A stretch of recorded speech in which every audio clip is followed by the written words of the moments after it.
Good evening and welcome, everyone. It is officially Juneteenth 2020. I'm your host, as always, The Pody. You are listening to a milestone episode, number 100. It is kind of crazy to be sitting here producing and recording episode 100. To think 100 weeks ago, roughly, I started this podcast. Wow. I've come a long way, and we're still going strong even through this pandemic. And it's very eerie because I saw a tweet from Adrian Wojnarowski, or Woj, from earlier this morning. It has officially been 100 days since the NBA suspended its season. So imagine that. 100 days ago, they suspended the season. Today being my 100th episode. Very weird. Also happens to be Juneteenth, which, to be quite frank with you all, I am going to admit this. I have no trouble at all admitting this. I'm very ignorant as a white man when it comes to the race inequality, etc. in this country, the systemic racism. I'm a little bit ignorant to, not ignorant to it isn't a good word, but I don't have the perspective being a white man, etc., right? So I will admit, I'll be the first one to admit, I did not know what Juneteenth was. I'm sorry, I didn't. And I think that's okay because a lot of people didn't know what it was, and not okay in the sense that we shouldn't celebrate it, because absolutely, reading about it now, I cannot believe that it's not a national holiday. I think they passed legislation years ago in Texas to make it a national holiday. But for those of you that truly, that most of you probably don't know what it is, even as late as Friday night to when I'm recording this on Juneteenth. You've probably heard of it. You sort of know what it is. But I did some research for the people, because that's what I do on this show, okay? And that's why you probably listen to it, so you don't have to do your own research and have to look up stuff. So here it is. I'm going to break this down for you in a few sentences as best I can from what I gathered. Juneteenth is June 19th, 1865, when Union soldiers led by Major General Gordon Granger landed in Galveston, Texas, to announce the end of the Civil War and slavery. Now, this was 2.5 years after President Abraham Lincoln's Emancipation Proclamation, which officially ended the war and slavery on January 1st, 1863. So there are many theories for the 2.5-year gap, the likeliest being the minimum number of Union troops in Texas to enforce the emancipation until General Granger arrived. So on June 19th, it was coined Juneteenth and became a holiday when family and friends gathered to celebrate and hold prayer services. Now, I think this is why it got lost in the fold all these years since. And I think it's because everybody views the Emancipation Proclamation from the 2.5 years prior to Juneteenth on January 1st, 1863, when Lincoln signed that into law and ended slavery. They look at that as the end of slavery, but in fact, slavery was still going on in Texas at the time, and it wasn't until Gordon Granger, General Gordon Granger, got there and officially denounced it and ended slavery then. So I think it's absolutely, and especially it's coming back now because of the protesting and the George Floyd murder and all of this other stuff that's coming about with systemic racism and the turmoil in this country with the division and the racism and all that stuff. So very cool. I just got myself a nice little history lesson today, and now I'm more woke and aware of what Juneteenth is, and I'm proud of myself for, taking the time to look this up and really study what it is, because I want to bridge this gap. I want to learn more about the black people and racism and all this good stuff, because I will say this much, and you know, I have group chats with my friends and we joke about different things and prejudices and, you know, whatever, same stuff that pretty much everybody will talk about and maybe joke about here or there that's probably a little insensitive at times and whatnot. But I went to an extremely, extremely diverse high school. I've talked about that maybe in the last episode. I think it's one of the most diverse schools probably in America. I mean, it was a melting pot of every race, culture, religion, you name it.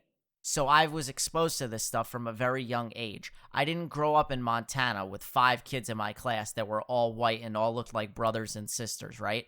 No, I had classes where to my left could be an Asian American, to my right could be, you know, a black student. In front of me could have been a Hispanic student. You know, you name it, I had them all. So I had friends that were of different colors and races and creeds and religions and all that stuff. So to me, I've never seen or experienced racism because from where I come from, everybody is friends with everybody. There's no real separation. Of course, you have your different, maybe little cliques in schools and stuff where maybe the Asian kids hang together or the blacks, but that could be very few and far between. That's more of like something you see on TV. But truly, my school was very diverse and everybody pretty much meshed with everybody, and there wasn't really one group that was by itself or anything like that. So I think that's why I might be ignorant more so to maybe the deep South, where it's more so segregated and was so for a much longer time, or where you might go like, excuse me, DeMar DeRozan came out with an interview, I think today, in Bleacher Report or somewhere, and he spoke about how it was a culture shock when he went to USC.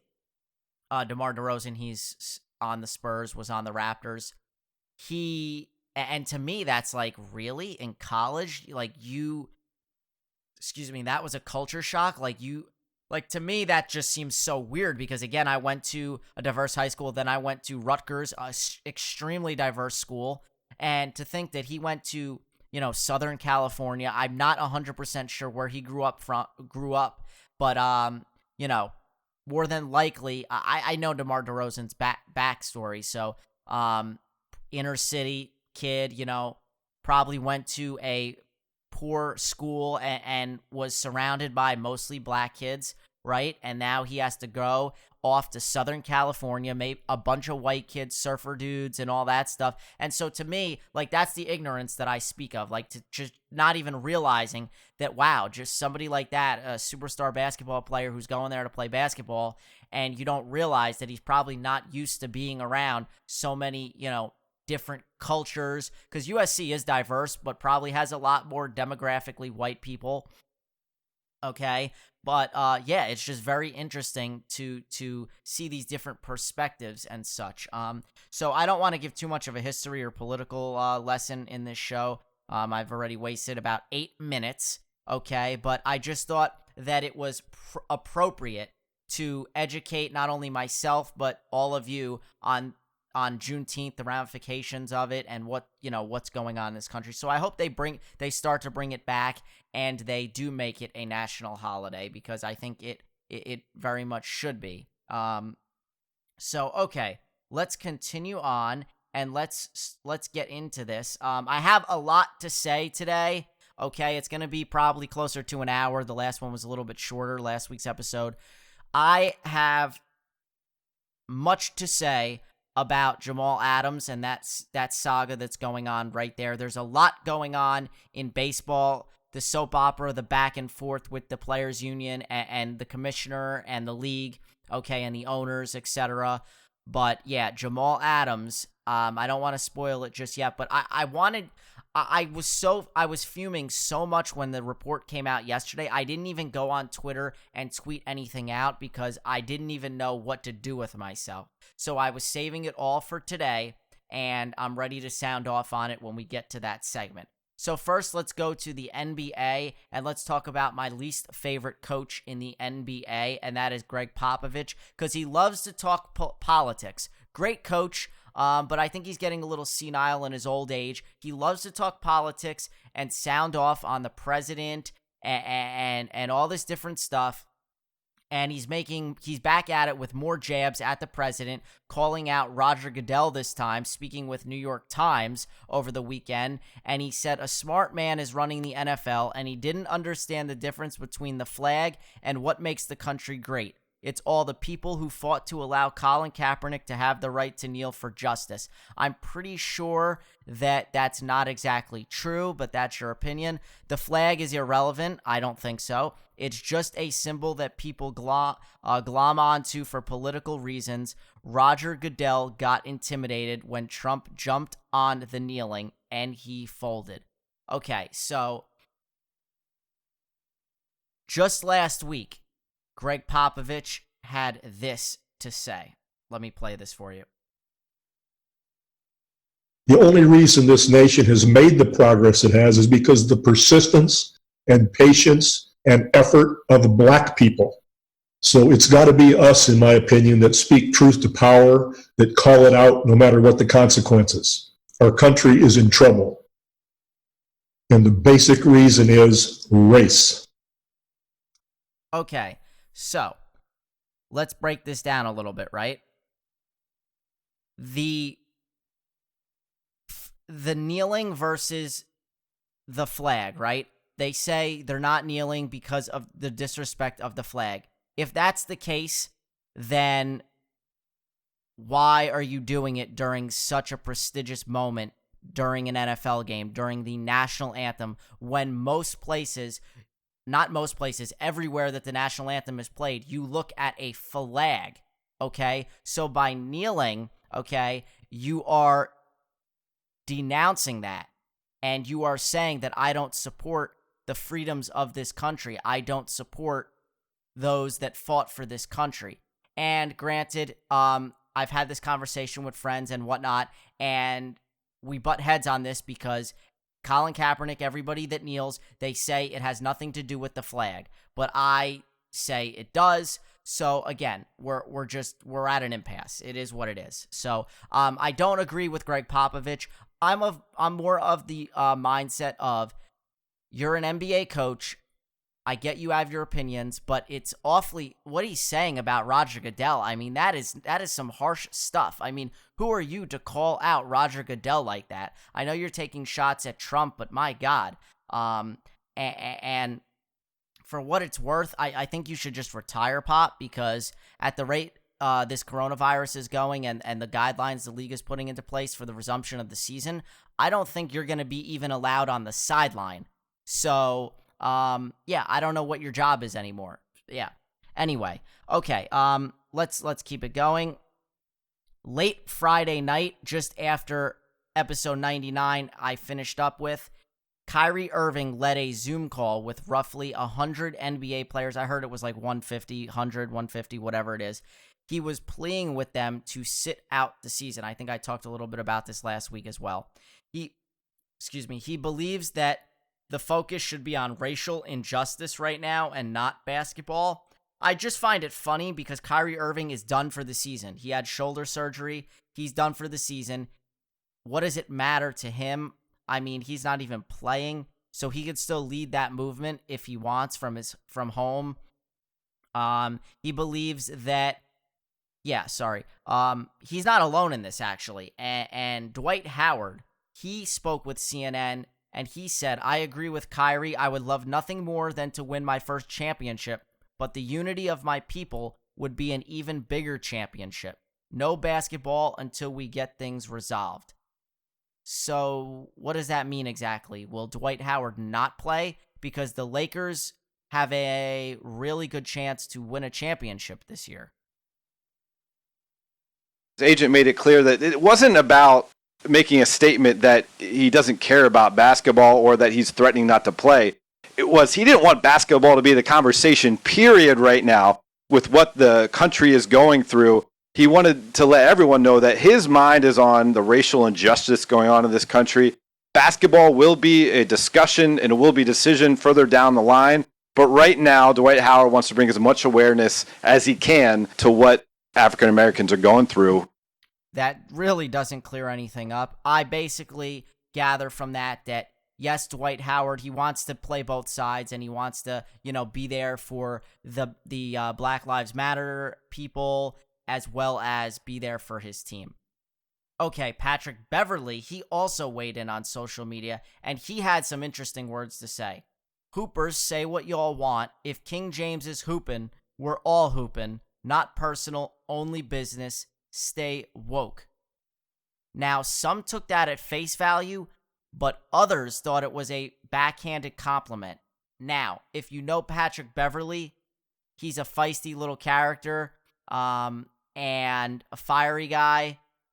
I'm going to take it as the latter part, that this was kind of a backhanded compliment towards LeBron. So we'll see if anything comes of that. We know there's the whole Lakers-Clippers rivalry there, so maybe that has something to do with it as well.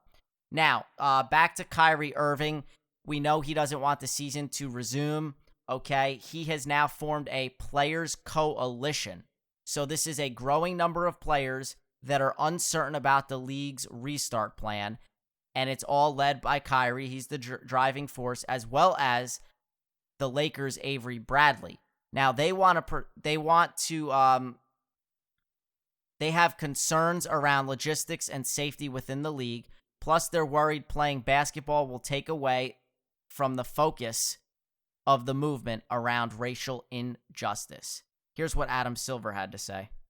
To me, and when I've heard this loud and clear, the statements have been issued, foundations have been announced, contributions, but I think there's an expectation that there's more that this league can do. And I think part of it's going to require a fair amount of listening, something we've been doing already, but then engaging in very deliberate behavior together with the players in terms of, how can we use sort of our larger platform in the NBA together with our players really to affect change? Well said.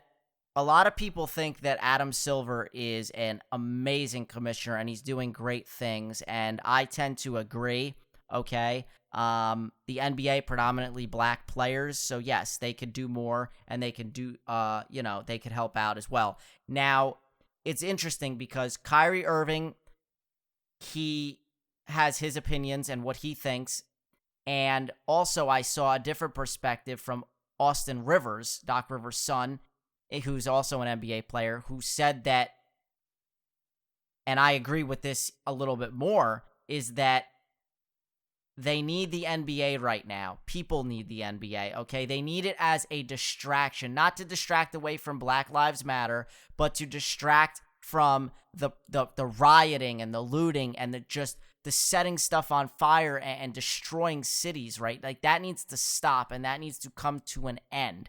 And if you put NBA basketball back on the big screen, you could have friends and family gather at each other's houses and watch games and root for your teams again and just feel that joy that is NBA basketball and sports as a whole. And he said even too, there's some players that aren't making $20 million a year or all, there's other players than LeBron and Anthony Davis and Steph Curry and Russell Westbrook and these guys that make lucrative contracts. There's your lesser known players, right?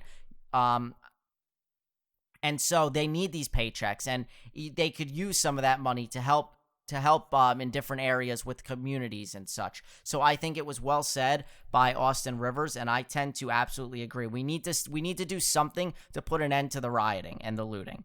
Okay, so the NBA is close to getting back into the swing of things. They released a health and safety guideline.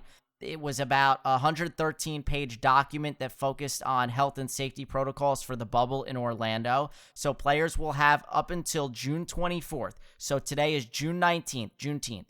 They have 5 more days remaining to let their teams know if they are going to report, if they are willing to go risk their health, and play. There's some players that are maybe scared of contracting COVID and they don't want to risk it and that's fine, and they could stay away. There are players that are more at risk. Now, I'm really curious to see what some of those players that have maybe autoimmune diseases, like I have Crohn's, okay, and so we'll see. I mean, I'm supposedly more susceptible. Luckily, I have not gotten it yet, but Larry Nance Jr. also has Crohn's disease. Granted, he is on the Cleveland Cavaliers, and he won't be participating because they are a terrible team. But I would have been curious to know, had his team been part of the 22, if he would have been able to participate or not. Because they are saying that the players will be docked, I believe, if they don't decide to report and play, they will have a reduction in salary that will be capped at 14 games. So however much they'll make over 14 games, that's how much they lose if they don't go. So really, it's tough to say right now that you're not gonna go. But when push comes to shove, are you really willing to give up 14 game checks? That's a lot of money. So I don't know. Players who are at risk, like I said, a Larry Nance Jr. type with a health issue, they won't be penalized or docked pay. Now, the info from this detailed memo should answer, or it should have answered, some of Kyrie Irving's questions, that Players Coalition. However, Avery Bradley still has some concerns regarding social issues. He's yet to hear specific fine points from the league of exactly what they plan to do if they are making plans behind the scenes to make racial justice, to make Black Lives Matter, to make conversations around police brutality continue within the bubble. And so while he doesn't think the league is adverse to that in any way, he's waiting for a concrete plan because he hasn't heard that yet from the league office or from team owners. Okay, now, the idea of, when they first brought up this idea of players are going to be secluded in this bubble, they're going to be away from families for upwards of 60 days plus, right? Before family can then go there and attend or visit them and stay there.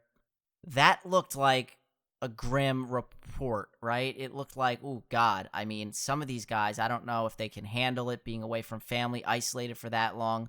Well, it might not seem so bad now.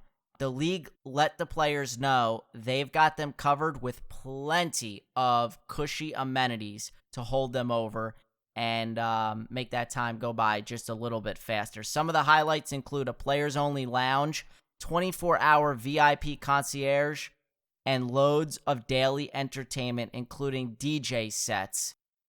Can we get some quarantine radio, maybe some Instagram Live from some of these players with those DJ sets? That would be fun stuff. And I'm sure we're going to get some Instagram Lives from, players in this bubble, playing around, ping pong and pool and who knows, all sorts of cool stuff. So I look forward to that aspect of things, and that should help them ease the pain of it a little bit. And, of course, when in doubt, there's always FaceTime. You want to see your kids, your family, just a FaceTime call away. And the icing on the cake here is that players can also attend other teams' games. So, that's good, too, to know, too. Okay, let's talk NASCAR now. You have the Homestead Miami Speedway. This was the first race where fans were allowed. So they let 1,000 fans in attendance, and one famous face was there, and that was Alvin Kamara, who recently talked about it and has become a huge fan of Bubba Wallace, who has been in the news of late as the only black racer in NASCAR, and he's been instrumental in the changes that have been undertaken in NASCAR, the removing of the Confederate flag and all that sort of stuff, and implementing the Black Lives Matter on his car, so he was there supporting his buddy now. The race, though, it had to be stopped for nearly 3 hours due to a lightning delay. We picked this one up with 30 laps left to go. Chase Elliott is in the lead, but not for long. Denny Hamlin gets creative using the wind draft off the back of Joey Logano. It pushes him into first, and he would not let up. It was a valiant effort for Elliott to try to catch him, but he holds off, and Denny Hamlin is your winner, his third career win at Homestead. That's your NASCAR update. Now let's talk some golf. Finally, we had some golf, the Charles Schwab Challenge. I actually played a round of golf on Sunday myself. I got home just in time to catch the end, and it was a really good one.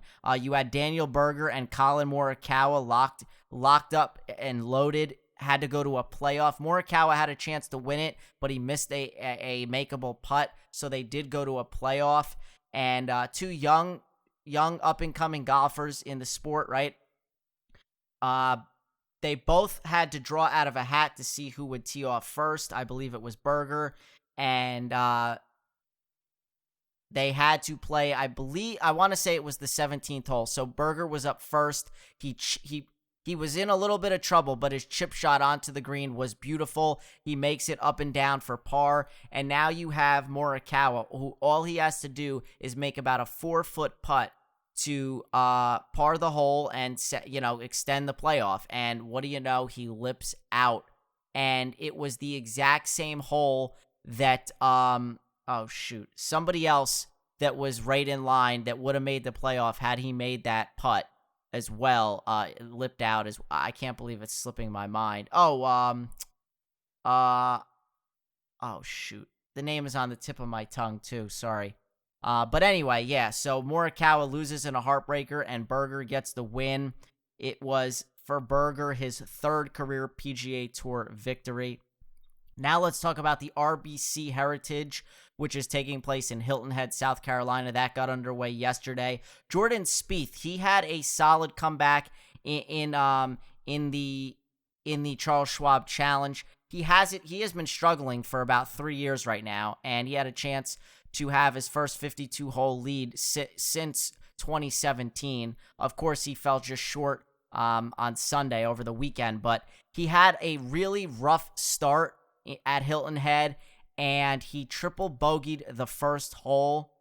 Coming back from a triple bogey, I mean, at least you have to have the mindset of, well, it can't get much worse from here. I have 17 more holes left to go. Let's see what I can do. And his back nine was absolutely superb. He had, I believe, 7 birdies, 6 in a row. He finished with a 5 under 66, but he was actually not the leader. That goes to Ian Poulter, who had the hot hand, finishing tied atop the leaderboard with Mark Hubbard at 7 under. So Spieth just a couple shots back there. Let's pick it up with today's leaderboard, which looks drastically different. Okay, that's the beauty of golf. You could play great one day and the next day not so good, and you're all the way at the bottom of the leaderboard. So you have Webb Simpson. He's atop the leaderboard at 12 under. He's nothing if not consistent. Shot a 65 yesterday and a 65 today. You have Bryson DeChambeau and Corey Connors are one back. If you've been following golf a little bit, you know the story about Bryson DeChambeau. Throughout quarantine, he has added weight, and I saw a picture of him today. He not only has added weight, they try to say he's added muscle and he's hitting the ball farther. No. He has a beer belly, guys. This man is now fat. So, I mean, wow. Golf is really the only sport where you could be just seriously out of shape and you could be great. I mean, look what John Daly used to do. And the fact of the matter is, DeChambeau, whatever he's doing, I'm not going to say it's not working, but I don't think he could sustain. Like, his diet is clearly consisting of like Chick-fil-A and McDonald's every day. I don't understand what he's been eating that he put on like 40 pounds since March. Let's talk about the latest 30 for 30 that aired on Sunday. It was a great one, Long Gone Summer, which chronicled the 1998 season in which Mark McGwire and Sammy Sosa brought baseball back from the depths of hell, essentially, because if you remember back to the 94 season, that's when America's pastime was truly reeling because of the strike. McGwire absolutely crushed Roger Maris's single-season home run record. He launched 70 long balls. Sammy Sosa wasn't far behind. They were going back and forth. He would finish with 66, and he did not get the home run crown. that year, but he did walk away with the MVP, did Sosa. A lot of people forget that. You only remember McGwire breaking the record with 70 home runs, a whopping 70 home runs. And the best part of all of that, McGwire's 70th home run baseball was sold for a whopping $3 million at auction. Not a bad day's work for that fan. Probably didn't realize what he had on his, what he had at the time. Now, it's very interesting because the Cardinals initially, when there's a milestone home run ball like that, they try to go to the fan and get the ball back. Well, they offered the fan a signed bat, a signed ball, and a signed jersey. Are you kidding me? The fan wanted to meet Mark McGwire. Like, that to me is not a totally unreasonable request. However, the Cardinals declined, so hey, he sold the ball and made a quick $3 million. I don't blame him for that. Now, I pose this question. If you were in the same situation, would you keep that ball knowing you could sell it for millions? Or would you do the right thing and would you give him the baseball back? Because earlier in the 30 for 30 special, there was a grounds crew member who, a young kid, he got one of the home run balls, knew it was a milestone, and he saved it, but he ended up giving it back in a little ceremony, and he gave it to him and shook his hand.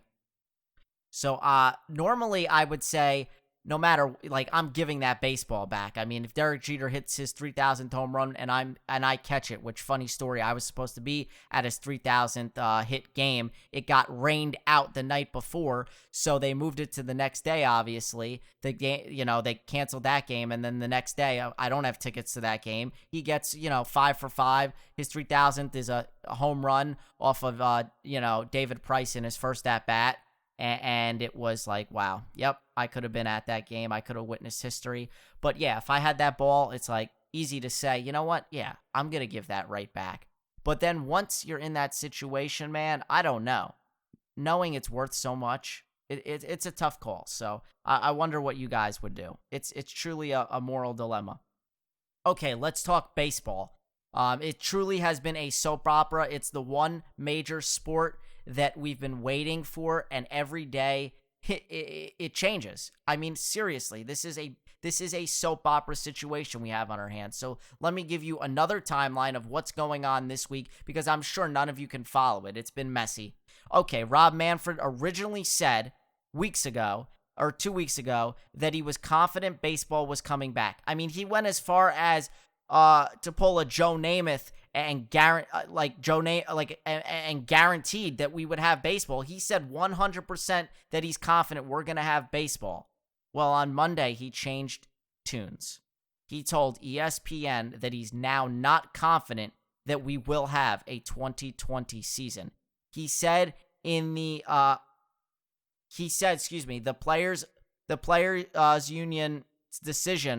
union's decision to end good faith negotiations was a negative aspect in bargaining. He also said the union's delayed progress on health and safety protocols didn't help. Well, let's just hear from him himself. Well, I know the owners are 100% committed to getting baseball back on the field. Unfortunately, I can't tell you that I'm 100% certain that's going to happen. I'm not confident. I think there's real risk, and as long as there's no dialogue, that real risk is going to continue. It's just a disaster for our game. Absolutely no question about it. It shouldn't be happening, and it's important that we find a way to get past it and get the game back on the field for the benefit of our fans. I really don't know if we will get past it, but the Players Association was not happy with those comments from Manfred. They released a statement saying players are disgusted that Rob Manfred unequivocally told players and fans that there would 100% be a season, and he's decided to go back on his word. This has always been about extracting additional payouts from players, and this is just another day and another bad faith tactic in their ongoing campaign. I mean, at this point, get rid of Manfred, get rid of Tony Clark. Neither of them is getting the job done. We need baseball. We cannot have a situation where there is not a baseball season. It's absurd. So for more on this, let's hear what Jeff Passan has to say. This is a fight. This is a big fight. This is the kind of fight that we haven't seen since baseball went on strike in 1994 and lost the World Series. We are either going to have a season, and it's going to be a longer season than expected, or they are going to cancel the season altogether and face a grievance because of that. Either way, baseball does not look good right now, and this interview only added to what has been an awful 2 months for the sport trying to get back and return to play.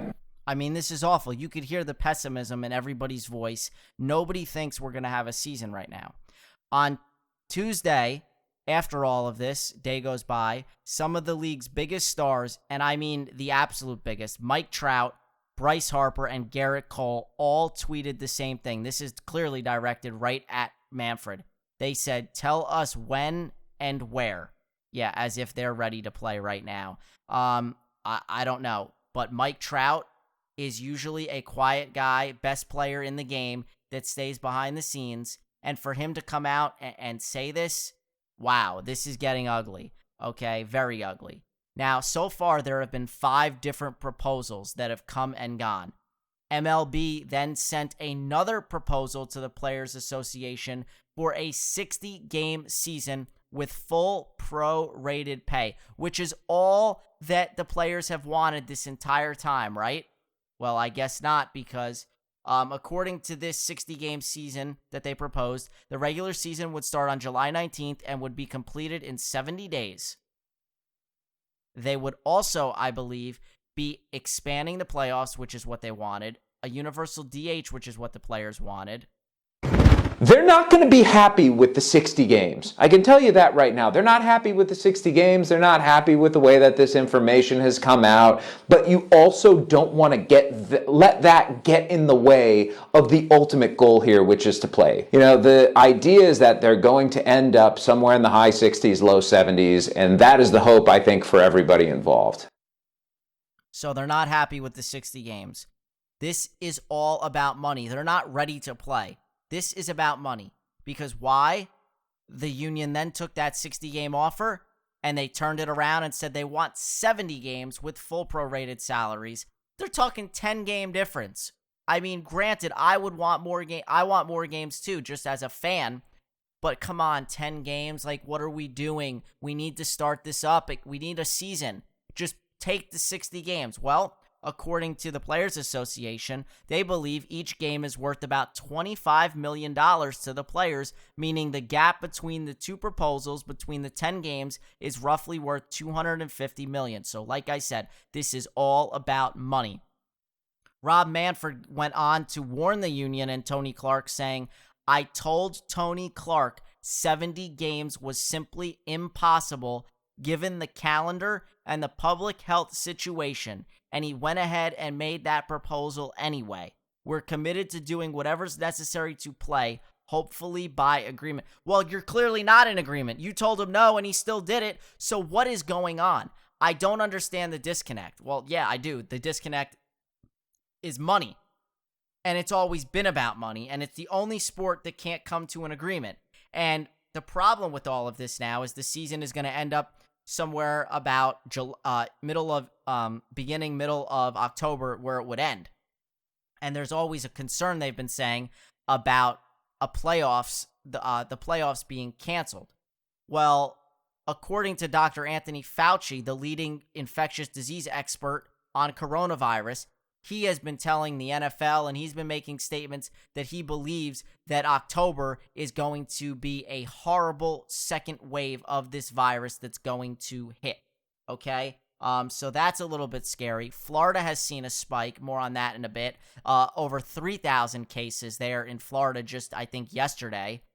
So this is not good stuff. And I don't know if we're going to have a baseball season. I simply don't.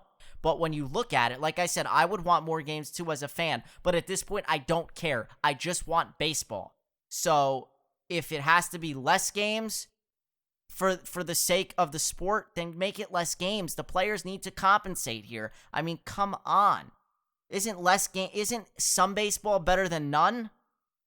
There's a chance this could be good. 60 games. Every game matters. Everyone has a chance. 16 teams in the playoffs. A complete free-for-all. It's like March Madness. This could be good for baseball unless baseball doesn't allow it to happen.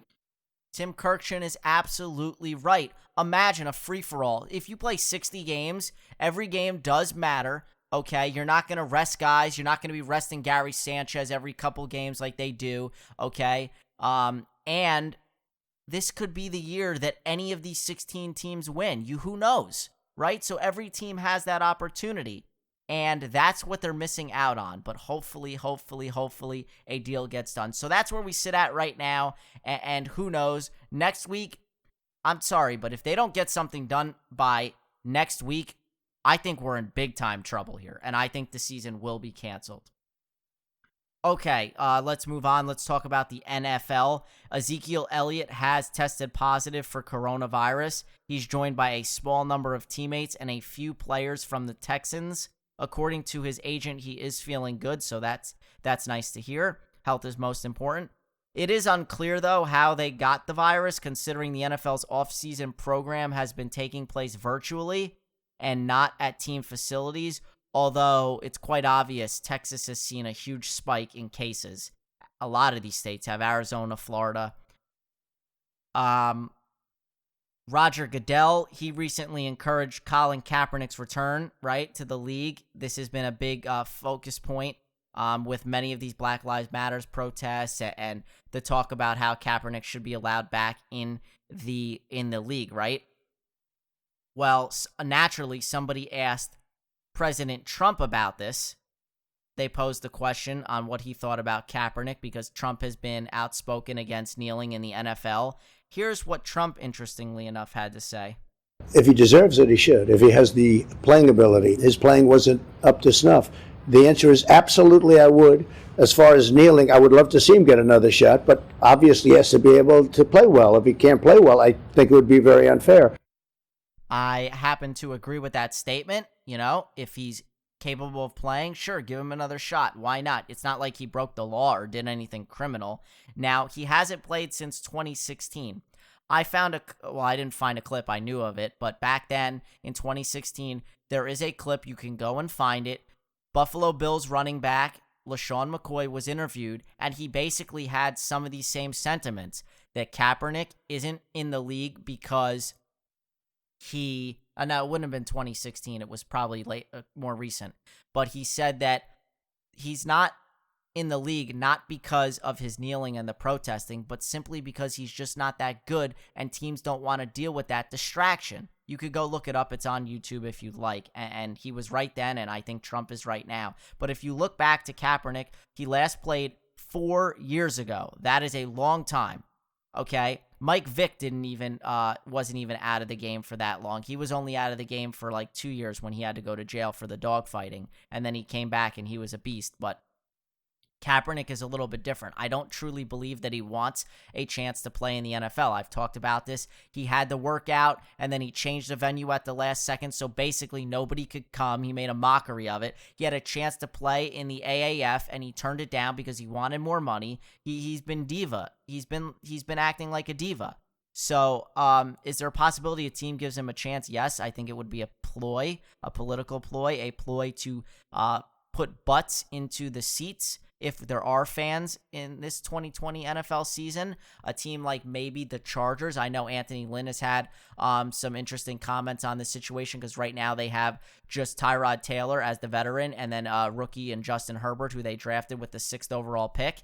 Okay, so it's very interesting to think about this, and I just find it hard to believe that he will get signed when a guy like Cam Newton is still on the market and has not been added to a team. So, I mean, if Cam can't find a job, there's no way Kaepernick is getting a job. And if you look just simply based on his talent, back in 2016 when he last played, he completed just over 52% of his passes, which is mediocre. He threw 16 touchdowns in 12 games. That's not very good either.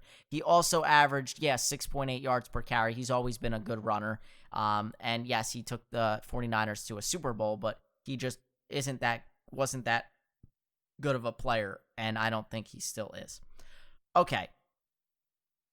Now, I spoke about Fauci just a little bit, but he had a really grim report for the NFL yesterday. Specifically, he had this to say: unless players are essentially in a bubble, insulated from the community, and they are tested nearly every day, it would be very hard to see how football is able to be played this fall. So I think after that, they let it simmer for a day. I saw a report earlier, the NFL is reconsidering this whole bubble thing now. According to ESPN's Jeremy Fowler, players have been told they can be tested possibly every 3 days. Now, Rams head coach Sean McVay was on a Zoom call or whatever video conference with Chargers head coach Anthony Lynn, and he was pretty blunt about all this. I mean, is this crazy, Coach Lynn? We're talking about some of this stuff, and we're playing football. I mean, we're going to social distance, but we play football. It's just, this is really hard for me to understand all this. I don't want to be. I don't get it. I really don't.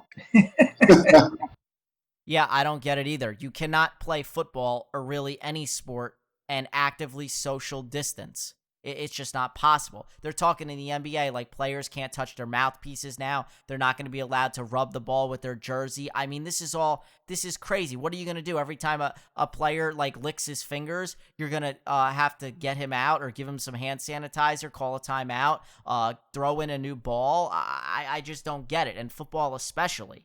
I mean, it's crazy. You have ringworm that runs rampant in locker rooms, in football locker rooms. You're telling me you're going to be able to prevent the coronavirus? Because I just saw a report today, University of Clemson Athletics, out of about 315 players and personnel, 23 of them, or 318 maybe, 23 of them, less than 10%. It's not a bad number, but by numbers, it doesn't look good. They tested positive for coronavirus. This is exactly what's going to happen when you bring these people into close quarters. You cannot socially distance, especially in sports, really. And this is not good. This is not good. Okay, now let's get to the real issue, in the elephant in the room. This is my 100th episode. I just wanted to breeze through this, have a nice, clean, easy-going day, easy episode. And then yesterday hits, and I find out that Jamal Adams is going at it with the Twitter fingers, and he's on Instagram, and he's back and forth with a fan. I mean, just shut up already, first of all. But this is the new wave of social media and players and interaction. And he makes a comment to a fan, and then a couple hours later, boom, you get Adam Schefter tweeting that Jamal Adams has formally requested a trade from the New York Jets. And he listed 7 teams that he would accept a trade to, and those 7 teams are as follows: the Ravens, the Chiefs, the Texans, the 49ers, the Seahawks, Cowboys, and Eagles. We all know, dating back to the trade deadline last year, the Cowboys and Ravens were the two teams that were pursuing him the most. Namely, the Cowboys, because that's, he's from Texas, and maybe he wants to go home. And they were the team that offered a first-round pick, but the Jets apparently wanted 2 second-round picks to go along with that. If you want to trade him to the Cowboys for CeeDee Lamb and a first-rounder and maybe Jalen Smith, hell, I'll do that. Because there is no doubt in my mind that Jamal Adams is the number 1 best safety in the league. The problem is, guys, he plays safety, okay? And that is not a premium position. Now, the Jets drafted Ashton Davis in the 3rd round out of Cal to replace Marcus May, their other safety from the same draft class, who was their 2nd round pick, because they were expecting to lose Marcus May after this season because he could walk after 3 years, whereas Jamal Adams is under contract through 2021. So really, he has no leverage here. Yes, I get it. He wants to get paid right now, but the fact of the matter is the Jets have all the cards. They have a new safety in Ashton Davis they just drafted.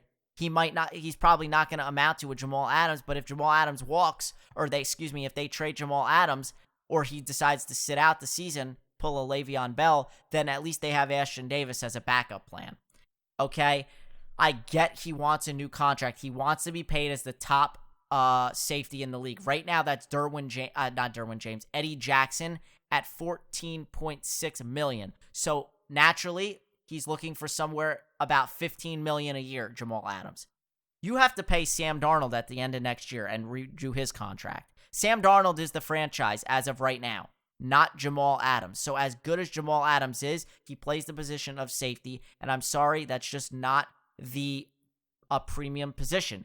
He is a team captain for the New York Jets. He needs to lead by example. Your team captain doesn't hold out like this, doesn't refuse to go to voluntary workouts. No, the team captain is the one that's there first and leaves last every day. That's how you set an example for the young guys, for the rookies, for the guys that are trying to, bouncing around the league, that are trying to make it, that come to a team and think that they could disrespect the organization and disrespect you.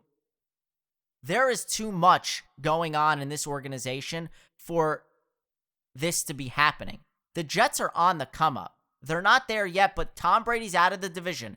This AFC East division is now up for grabs. You're going to put the Bills at the top of the list because they were in the playoffs last year. But I'm sorry, after that, the Jets are the second best team in the division, in my opinion. Okay? Or they can be. Excuse me. I'm not going to discredit the Patriots just yet. Okay? I think that, honestly, the way the Bills organization is, I would not be surprised if they have a letdown year. The Jets could have beat them to start the year at week 1 last year, and of course things fell apart with the mono and all that. But listen, let's be real. We're not going to kid ourselves and say that the Jets are Super Bowl bound with the second worst schedule in the NFL. Now, the Patriots have the worst schedule in the NFL, so that's why I do give the Jets a fighting chance this year. They drafted Mekhi Becton. They drafted Denzel Mims. Okay? The pieces are there. This is Joe Douglas's first full year, so I don't understand, quite frankly, what Jamal Adams is thinking and doing, because this team is on the rise and on the come-up. They finished the season 6-2 last year, one of the best records in the league. They were able to finish with an amazing record after a 1-8 poorest start to the year, okay? We don't know if Adam Gase will make it in this, with the Jets. This is his make-it-or-break-it year. Okay, but I truly believe that Sam Darnold will make a huge step forward and will be possibly the most improved player in the NFL. The key, obviously, is that offensive line. Now, the Jets' defense is led by Greg Williams. He touches that defense, and that's it. And they were a top 10 defense, I think ranked about number 5 last year. And Jamal Adams was a big part in that. And yes, he doesn't just play safety. He takes a lot of snaps at other positions. He even took 3 snaps on the defensive line last year. I do my research. I know these things. I believe that the Jets are going to hold firm. I know they have all the leverage, and I don't think they're going to trade him unless a team like the Cowboys offers them, everything in the kitchen sink. But now the thing about the Dallas Cowboys that you have to realize is they're still in negotiations with Dak Prescott. So really, Jamal Adams has to just wait for everything to pan out. Now, come July, when they start meeting at facilities, okay, and for training camps and such, if Jamal Adams doesn't show up then, okay, we might have a bigger issue on our hands, and he might seriously be considering holding out. I believe the Jets do want to pay him. They've said as much. They don't want to get rid of him. They want him to be a Jet for life, okay? And I do too. I have his jersey hanging up on my door behind me. And I swear to God, if they trade him because he wanted out, I will burn that damn thing and I will film it live on my Instagram account, because I'm just disgusted with this.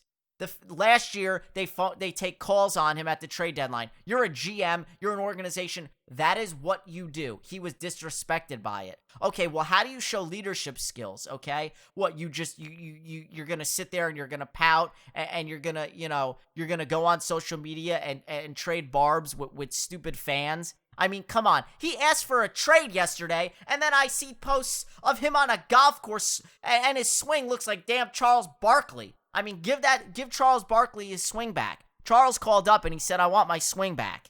I mean, what are you doing? It just looks horrible.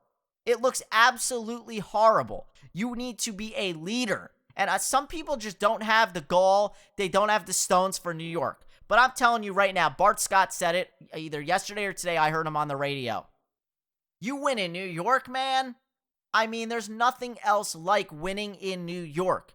New York is it, man. It is the Big Apple. That's where dreams come true. You win in Look at Eli Manning. He practically has a statue built of himself because he won not once but twice. Don't you want to be a part of that? A part of that rebuild and that growth? Because this is one of the best young, talented teams in the league. And give it a couple years, this team could possibly be competing and be competitive again. They haven't made the playoffs since 2010. That's going to turn around, quite frankly, very soon.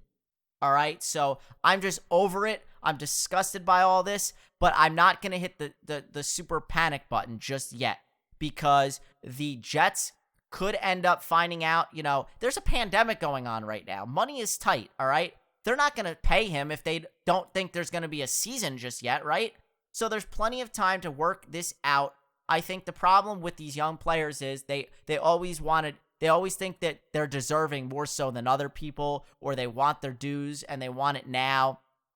And a part of me has to wonder just a tiny bit if this has anything to do with Jamal Adams' dad, who played for the New York Giants. Maybe he's telling him to just get out of New York because I'm sure he's telling him to get his paycheck now, to get paid now because, his father didn't get that opportunity because he ended up getting hurt. And so maybe that's playing in the back of his head, and he's seen that with other guys. So I don't know.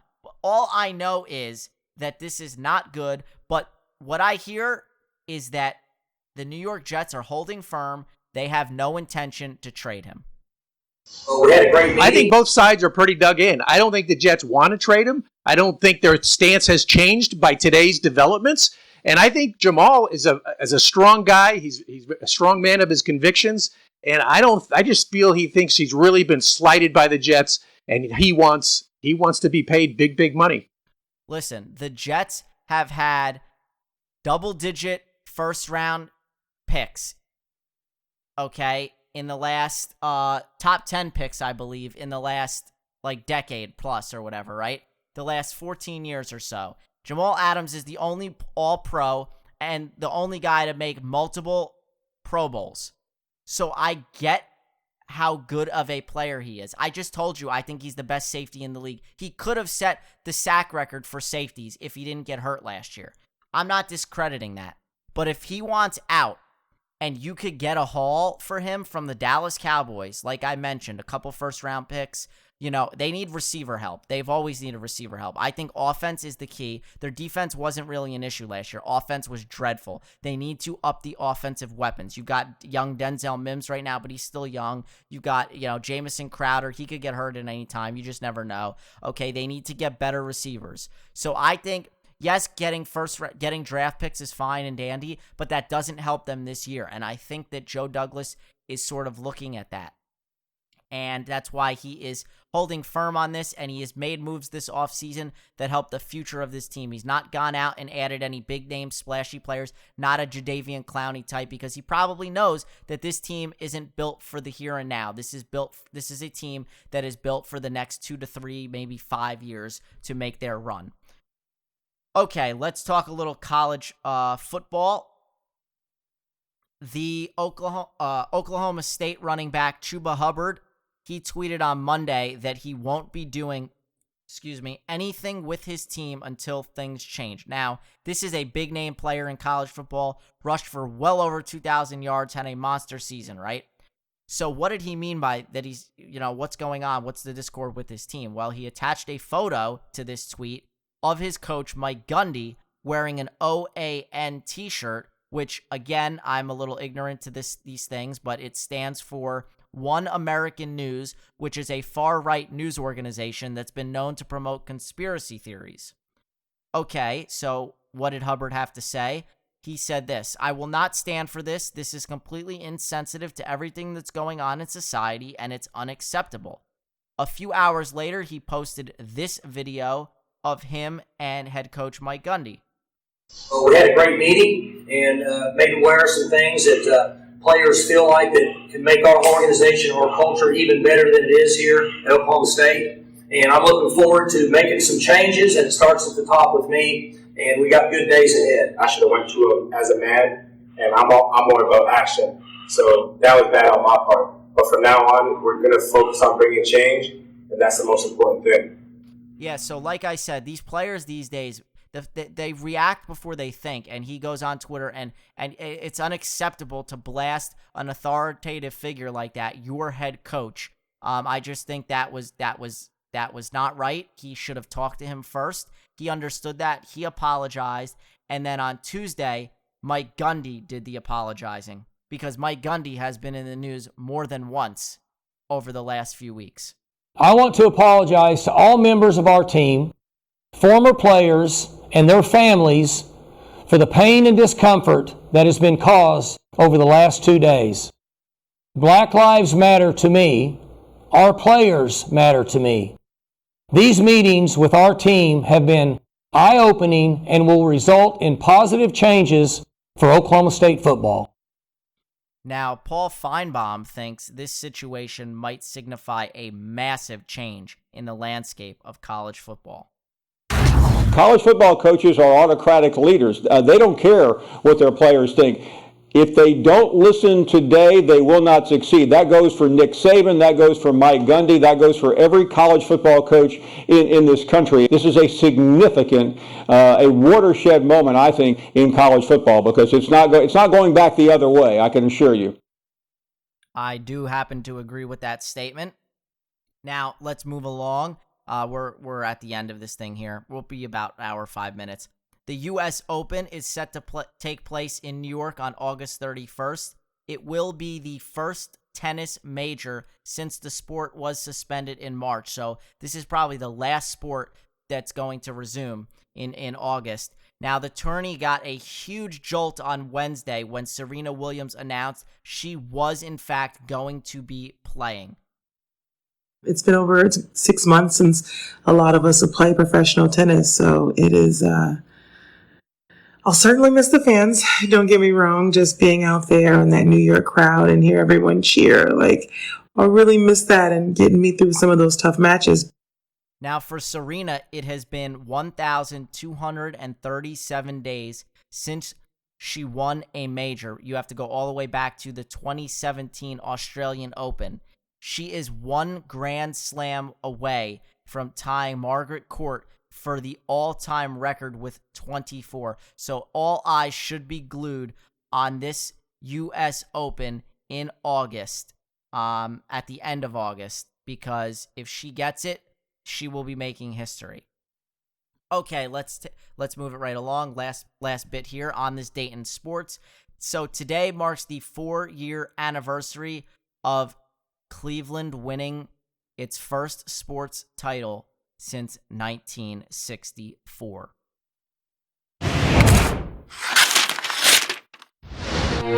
Cavaliers trying to win their first NBA championship. Two of the greatest warriors in the world, and that's Game 7. Game 7, this is the all-time high. Oracle Arena is alive and roaring. An entire NBA season coming down to one final quarter to decide a champion. Inside, floats it up, misses. Rebound taken by Iguodala. Iguodala to Curry, back to Iguodala, up for the layup. Oh, blocked by James. LeBron James with the rejection. As we come up on a minute and a half remaining. It was 89. I just tried to live in it. Irving and Curry, one-on-one. Irving puts it up. It's good. Kyrie Irving from downtown. Cleveland is a city of champions once again. The Cavaliers are NBA champions. Cleveland! This is for you! Oh! A little bit about that real quick. That was in Oracle.